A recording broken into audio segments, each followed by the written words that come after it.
frozen for a very, very long time. And so this is part two.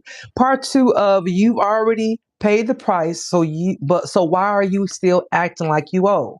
All right. This is the title of this, and this is part two, because apparently YouTube or my internet, I don't know who's to blame. Okay. I don't know who's to blame, but either YouTube or my internet is not being nice to me today. Okay. Apparently, they don't want me to be great. All right. Apparently, they don't want me to be great, either the internet or my YouTube, but it doesn't matter because I'm going to continue on and I'm going to continue to be great. All right. So let me find myself and make sure that I am live again.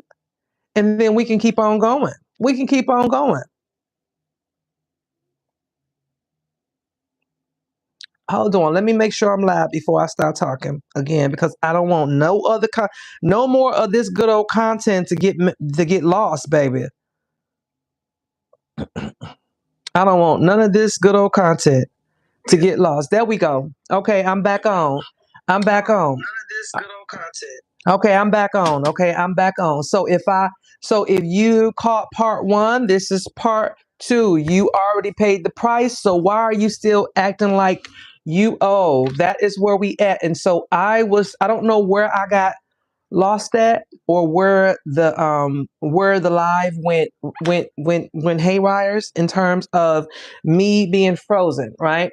But what I want to pick up from is the part where I talk about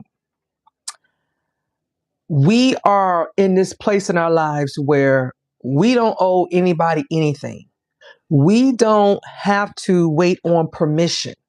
And what I mean by that is, I don't care if you are of age and you're not doing anything that's illegal, immoral, or unethical, or anything like that. You don't need to wait on permission to do the thing you want to do. Whether it is to accomplish the goal you want to accomplish, do the thing you said you want to do, wear the outfit you said you want to wear, buy the thing you say you want to buy. As long as it's with, listen, I'm not going to sit here and say, well, do this and do that. No, what I'm saying to you is that at the end of the day, we don't owe anybody anything because we've already paid the price. And what made me think about this is thinking about loss. This is how I came up with this. I was thinking about loss. I was thinking about all the things that I desire to do in this world. Okay. And then I was thinking about things that people have lost. And I've lost a lot, right? I've lost a lot. And so it's one of those things where I'm like, you know what? I feel that I've paid the price. I feel that I've paid the price for everything that I desire in this world. And when I say that I've lost, there's a lot of things that I've lost that I'm not going to get into right now. It's, just when you think about your innocence, when you think about, you seeing things that people have that you say, well, why didn't I get those things? Like, for example, one of the things that I always desired in my life was to be raised in a two-parent home. Now, that wasn't something that was apparently in the cards for me because, honey, I am long from being a child, okay? And not only that, but when I was 20, my father transitioned. My mother will be 70 this year. And so what I'm saying is that I never had that. And so I desired that for my kids. And so because I desired that for my kids, it made me stay around things that were that maybe I shouldn't have stayed around longer than I should have, right? But then I thought about it. I said, but no matter what, it's still our losses. No matter how we do things like losing a father, losing relationships, losing that idea I had for my kids, losing the things that I thought that I had secured, like all these things were losses, right? All these things were losses. And so because we know this, why do we still feel that we have to wait on permission to do certain things? Haven't we paid enough? Because I know if you've lived, listen, if you live to be about a good 30 at this point in life, right? Trust me, you've lost. You've lost. And those losses, in my mind, because of that, is reasons why I feel that it is my birthright to get the things that I'm supposed to get. And this is why here at Hood Parenting, I talk about going from survival mode ending to legacy beginning because this is my legacy. This is the things that I want to be able to make sure that the generations after me have. my grandchildren, my great grandchildren, so on and so forth, right? So when we talk about our inner child and our current authority, it's like we're grown, but sometimes we show up and we react like we're not. And sometimes we do that by over explaining, over giving, second guessing ourselves, right? Okay. Not being the current version of yourself that you should be because you're conditioned to behave a different kind of way. And when I think about this inner child versus this current authority and me over explain, I can't help but to think about something that I did. Now I don't know if you guys know, and again, if you've heard me mention this before, but if this is your first time, I have an adopted daughter. She's 12 now, and I've had her since she was 2 weeks old. She's actually my cousin by birth. That's another story. Well, with that being said, I remember in my mind, I always wanted to have. I never wanted to have kids out of wedlock. And so with each one of my children, I was married well before I had a baby. Now, here's the thing. I'm not married to either one of those husbands, and my kids wasn't raised in their homes with their fathers their whole life. So what difference does it make? However, that's another story as well. But because of that thing I had in my head about single parenthood, it was almost like I never wanted anybody to think that I had my kids out of wedlock. Like I don't know why. I guess because I was born. I mean, my mother and father married right before I was born, so I wouldn't be born out of wedlock, although they were never together. But so there was a part of me that wanted that for my kids. I don't know why. Right? I don't know why. Maybe it was some things that I was holding on to that I didn't let go. I don't know. But I wanted this for my kids. And so when I got my daughter, and people would say things to me, because by the time I got her, I was 43. And I'm sorry, not 43. She's born, how old? I was 40. I had just turned 40 because she was born in 2013. I had just turned 40. I retired from the Army at 43. And so I just remember me being in my 40s and having this newborn. Okay. Because again, she was only 2 weeks old, 15 days when I brought her home. And I remember about maybe a month or so into it when people would look at me like, girl, where you get this baby from? Because mind you, I'm still in the Army. And it was almost like I needed to tell people, hey, let me tell you what happened. Because I didn't want anybody to think that I had a child out of wedlock or that I just was sleeping around having babies. Because at this point, I'm in my 40s and I didn't want that for me. Right. And so I recognized that this isn't something that I just did when she was a baby. This is something that I continue to do, which is over explaining myself in terms of, well, she's adopted. I didn't give birth to her. She's my, and it's like, why? Because I didn't want people to believe that I had two husbands and had my two sons, and all of a sudden, bam, I went out here and just right one up. Because literally, I got her in 2013, and my second divorce was in 2010. However, my ex-husband and I continued to date up until that point pretty much. And so for me, it was like, bam, you out of a relationship, and I didn't want that for me. And so I would over explain myself. Okay. And so it's one of those things where like it's like, why? Because at the end of the day, who cares? I know what happened. I know, and God knows what happened. But this is that part of me where the inner child still shows up versus my current authority. Because I feel as though I need people to know this about me. Why? Because I might be holding on to some things. And so once I took a look at that, I said to myself, Yasheka, you got to do better. Because why are you still telling the people that doesn't matter this story? Why are you telling people that doesn't have anything to do with this story? They're not going to help you with anything. They're not going to pay for anything. None of this matters. So why are you explaining it?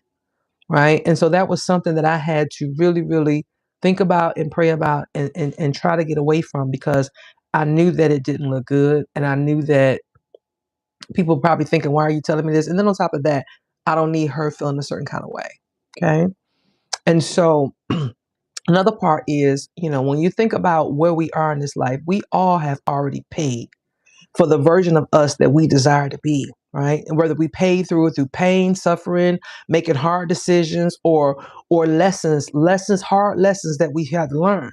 But yet people will still sit there and try to say, well, I need to get these things. And when I think about this, I think about degrees, right? I think about education, and this is especially true in Black women, right? And I'm a Black woman, and I know I have 3 degrees myself, along with a whole bunch of credentials, some certifications, some licensures, and everything. And so it was one of those things where I recognized this, that me being a Black woman, it was one of those things where I looked at it and said, okay, they're not going to see value in me if I just tell them my experience, right? So for me, I felt like I needed the education to back it up as well. And so I am a life coach. Practice self actualization and life strategy. And so in my mind, right, it's like, okay, well, I can tell people that I can do these things from experience because clearly I've went through more experience than any book I've learned. And I have my master's in marriage and family counseling. But I've had more experience than anything those books could have told me. Matter of fact, I don't even remember the half of the stuff I read in the books because a lot of the things that I talk about or things that I teach from or the things that I coach from is from experience. That's why I never got licensed as a therapist, because I knew that sometimes people just need to hear the honest truth. Sometimes people just need to hear people's real, authentic story, their own life story. They don't want to hear what no books say we got to do. And so because of that, that's why I became a life coach. But I also know that the degrees was something that I chased because I felt that nobody's going to listen to me if I'm not educated, if I don't have the credentials to say that I can do these things, if I don't have the license to say that I can curl hair because I have a license in cosmetology and I'm a makeup artist. And so when I think about those things, I think about degrees. And it's like, why are we doing that? Why are we still doing that? Because here's the thing, when we do that, we're giving ourselves another struggle to go through. And we don't need another struggle. We've been through enough struggle because now we're trying to prove this. So we go get this degree, we go get this certification, we go and get this. While all this time we wasting time spending money when we could already be doing a damn thing. Because here's the thing, out of all the education that I have, kid you not, out of all the education I have, out of all the degrees that I have, even the license that I hold, no one has ever asked me for a copy of it except when I worked in the beauty salon. That's it. That's all. When I worked in the beauty salon, they wanted to see my license. Other than that, when it comes to my degrees, when it comes to me being a life coach, me it comes to being a counselor, when it comes to me being a life strategist, any of those things, no one ever asked me, let me see your certifications. Let me see your certifications. Now, do I mention them? Of course I do. I do mention them from time to time. Y'all see these two curls popping up. Okay, that's how y'all know it's at the end of the day. Yes, I mentioned them, but nobody's ever asked me for them. Okay, and so you have to think about it. Is that something that I was putting pressure on myself to do? Or did the world put pressure on me? Because again, I didn't know I was ready, right? I felt like I had to get these things before I can get ready, but haven't I paid enough? Haven't I been through enough that says that I'm certified in this thing? I mean, granted, when it comes to certain areas, yes, we can't go out here and be a doctor without a doctoral degree, okay? We can't be a medical doctor we can't be a dentist, we can't be a lawyer without a degree. I'm not talking about those things. I'm talking about when it comes to the things that we know we're capable of doing, but yet we are waiting for people to tell us that we're ready. We're waiting until we felt like we've suffered enough or paid enough price. I don't know what we're doing, but I know we're waiting. And the longer we wait, the longer we put off the thing that we want to do, the longer we put off our purpose and what it is that we're supposed to be doing here. Okay. And we have to also understand that everything is not about alignment. Okay. Excuse me, let me rephrase that. Everything is not open. Oh, everything that's open is an alignment. In other words, just because you see an opportunity, right? That doesn't mean that that's the right opportunity for you. Because what does your gut tell you? What does your feelings tell you? What is the familiar pattern is disguised as opportunities, right? Are you saying yes to this thing out of habit, right? What are you feeling? Are you feeling off? Because here's the thing. We will say that, well, I'm going to do this because I asked for this and I think this is an alignment. Because here's the thing, along the way, sometimes we can make the deal with the devil. So we have to be aware of that too. So when we're waiting on somebody to validate us, when we're waiting on somebody to give us permission to start, you got to ask yourself, if this the permission I'm waiting on, right? Is it aligned with the thing? Because sometimes it may not be. And you have to ask yourself that. And only how you can know that is that you got to be okay with where you are and know that you are worthy of the thing, that you can accomplish the thing, that you got the abilities to do the thing, that you are capable of the thing. You're not waiting on anybody else to tell you, because when you wait on somebody else, guess what? You might be making a deal with the devil, because they're like, I see you, girl. Come on in here. Come on in here. I see you. Girl, I got what you need. And the whole time they're trying to take, the whole time they're trying to diminish, because we've all been in those type of situations, right? We've all been in those type of situations, but yet we still do it.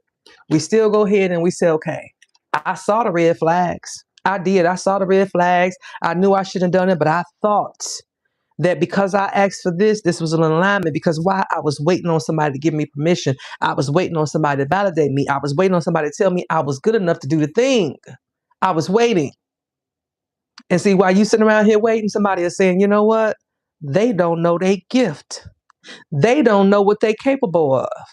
So I'm gonna use it and take it from them. Ain't that what that man did with the Ronald McDonald boys, with the McDonald men? Okay, they had something in their hand, and he was the better salesman. So what did he do? He scooped right on in and took McDonald's from them, their whole last name. Okay, because they didn't know what they had. Now, am I? It's not my lane to judge. Maybe that's the way it was supposed to happen. But what I do know is we don't really know them, but we know the guy that made the hamburgers, that made it go viral, meaning that made us go, because I remember as a kid, I had to go to McDonald's at least once a week, okay, for them fries with the sugar on it. Okay. So what I'm saying to you is that the other gentleman had done that. If they had kept it the way they wanted to keep it, we wouldn't have never known. So while you sitting around here and waiting for somebody to say, you're okay, you can do this, they've been messing around here and took your whole idea. They've been messing around here and took your whole thing and made it their own, and you still there waiting on permission. hmm Let me tell you something. Understand this. You are the standard now in anything that you do. Why? Because it's only one of you. I don't care if you came out as 6 tuplets. I don't care if you got a twin. It's only one of you. So anything that you do, you are the example. You are setting the standards. People are watching you, how you move, right? So you don't adjust for anyone. What you do is you keep moving. You don't wait for permission. You don't ask nobody. You don't do nothing. Okay? You've already paid the price somewhere. And if not us, didn't he pay the price for us? hmm I went to church today. hmm hmm Yeah. So why are we still waiting? Why are we still waiting for somebody to tell us we good enough? Why are we still waiting on somebody to tell us when we can wear that outfit? Why are we waiting on somebody to tell us when we can go live on Instagram or YouTube, or when we can make videos, or when we could talk about the thing that we want to talk about, or when we could write the book that we want to write, or when we want to talk about this, or when we want to make these pies go viral, or when I want to start doing this? Why are we waiting on people to tell us, right? Why are we waiting on people to give us that go? Okay? Make a decision, because again, you are the standard. You are the example, right? Understand, tell yourself you are not looking for validation. You set the tone. You don't have to explain yourself. You demonstrate it. You just go on about your business. Okay? Like I said, I didn't have to tell everybody when I put this on this morning, it made me happy. Me showing up with it on let everybody know I was comfortable in it. Okay? Why? Because it made me happy. This made me happy, and I didn't care what anybody else had to say about it. Okay? Now, somebody else might look at that and say, well, why she got that on her head? I don't care. I'm not asking permission, and I spent my money on it. Okay? And I love it. So, what I'm saying is that you are the example. You get to show up for you. You get to decide how you want to move in this life. Don't wait on nobody else. No one else. Because when you do that, they're literally they're waiting on you to slip. They're waiting on you to not know your gift so they can try to take it from you. They're waiting on you. Okay? And here's the thing. Once you make the decision that you're gonna do the thing, there ain't no going back. Don't go back. Don't go back. Okay, you've already been through many endings. You already been through the betrayals. You already been to this clap the chosen. Listen, something can happen and you've been like, you know what, that didn't work out. I'm not gonna do it no more. No, no, no, no. That means you can't do it that way. That means now you got to make just a little shift. I don't know when the shift needed to come, whether it was before the last step or 3 steps ago. I don't know, but you decide. But you get on up and you do it again. Why? Because if you don't do it, somebody else is going to do it. Then you're going to be sitting back and say, you know what? If I had just did that, let me tell y'all something before I go. So listen, I don't know what I'm feeling in my teeth, but let me tell y'all something real quick. I was thinking about my YouTube channel, Hood Parenting, this one right here. And I remember back in 2011 or so, when I first got to Virginia, I started a YouTube channel then. And I changed the name several times, and I can't remember what it was in the very beginning, but I ended up changing the name several times. Okay. I don't know what it was in the beginning. However, what I do know is that 2011 was 15 years ago. That's what I know. And between 2011 and now, I have probably started about 7 YouTube channels. And somewhere up in there, I will get discouraged and I will stop doing them. But last year, I made the decision about this when I said, you know what, Yasheka, it's now or never. Because you didn't did this many times. Because in my mind, I kept thinking, well, maybe this isn't what they need. Maybe this isn't what the people want. Maybe this isn't what it. I had to think about it. Am I doing my part? Because I just can't drop a video and say, go watch it. Right? I had to say, I should hold up. Are you doing the things you need to do? Because if you're not, then you need to do those things. Because again, I set the standard. So what I'm saying to you, not only that, but when I made my first YouTube channel in 2011, someone said to me about one of the subjects that I was talking about, because it was about know thy neighbor. It was something about know thy neighbor. And I was living on a military installation at the time. And I remember the video that I made. It was about the fact that my neighbor and I lived next door to each other, and we had no idea of each other. I had been living there about 6 months. She had been there about 3-4 months, and we didn't know each other's names. And so I made a video about that because I was like, where did that time go where we didn't get to know our neighbors? And so the person who commented on this particular video, because I put it out here, my friends, go watch my video. I'm trying to do a YouTube channel. Now, back then, they weren't even getting paid on YouTube, right? But it was just something that people would do. And so one of my friends at the time, and I use that word lightly, said to me, they was like, well, that's your fault. You don't know your neighbor. Like, in other words, why would you make a video about that? That's your fault. And so they didn't understand what I was trying to say. But at the same time, I took it personal, like, well, maybe nobody really wanted to hear that because that was my fault. Because the message in that was simply, listen, I don't know my neighbor, none of my neighbor don't know me. But when did we get away from not knowing our neighbors? And so this was something that I was like, this is a realization. So I'm glad that I got to know her. And so moving forward in the future, I want to make a better attempt of knowing my neighbors, because, you need your neighbors sometimes, right? And so, but I allowed someone's opinion of what I was doing to derail me from that very first YouTube channel.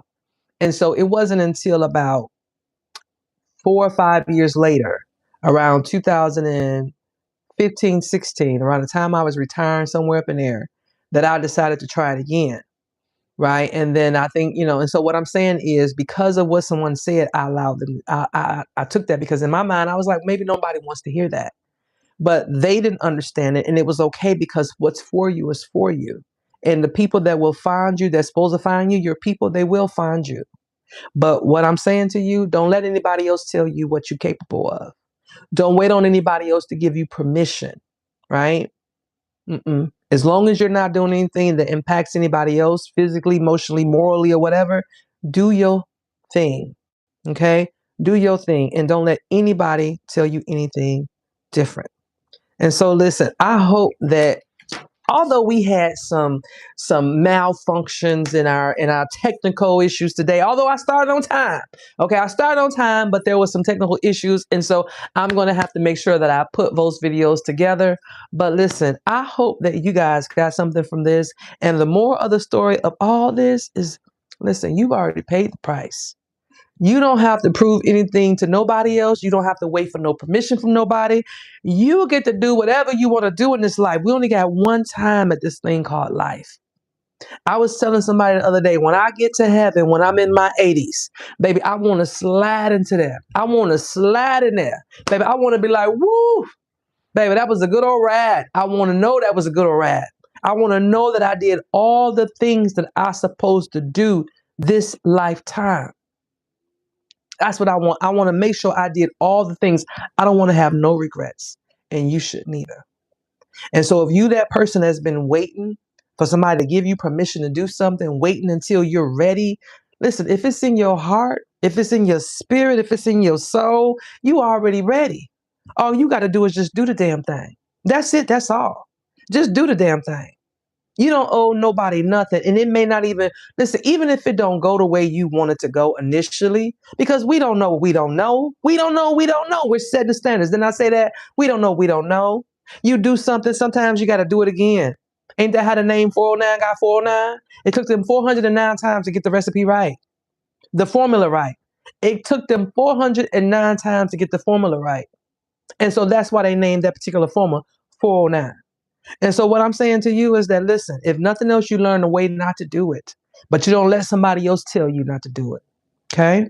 So I hope you guys got something from this video. And if this is your first time here, thank you so much for joining me and welcome to the neighborhood. If you are returning, I am so happy to see you. And listen, if you got any comments or anything else you want me to talk about pertaining to this or anything else, let me know down below and I will make a special video for you, honey, and answer your questions or anything. All right. And so listen, you guys have an amazing week and I will talk to you guys in the next video. Bye.